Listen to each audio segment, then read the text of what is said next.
Sermon number 122. Addressing the Kharijites at their camp, when they persisted in their rejecting the arbitration. In the name of Allah, the Beneficent, the Merciful. Were all of you with us in Siffin? They replied that some of them were but some of them were not.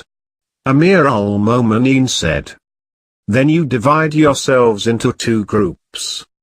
One of those who were in Siffin, and other of those who were not present there, so that I may address each as I see suitable. Then he shouted to the people, stop talking and keep quiet to listen to what I say. Turn your hearts to me. Whomever we ask for evidence, he should give it according to his knowledge about it. Then he had a long conversation with them, during which he said, when they had raised the Quran by way of deceit, craft, artifice and cheat, did you not say they are our brothers and our comrades in accepting Islam?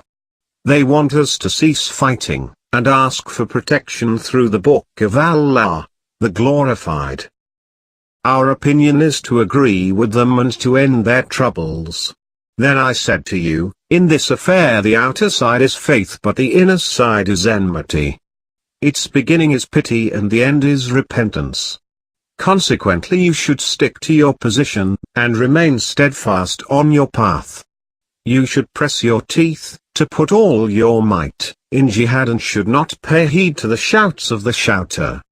If he is answered he would mislead, but if he is left unanswered, he would be disgraced. But when this thing, arbitration, was done, I found that you agreed to it. By Allah, if I had refused it, it would not have been obligatory on me. Nor would Allah have laid its sin on me. And by Allah, not that I have accepted it, I alone am the rightful person who should be followed, for certainly the Quran is with me. I never forsake it since I adopted its company. We have been with the Prophet in battles wherein those killed were fathers, sons, brothers and relations of one another.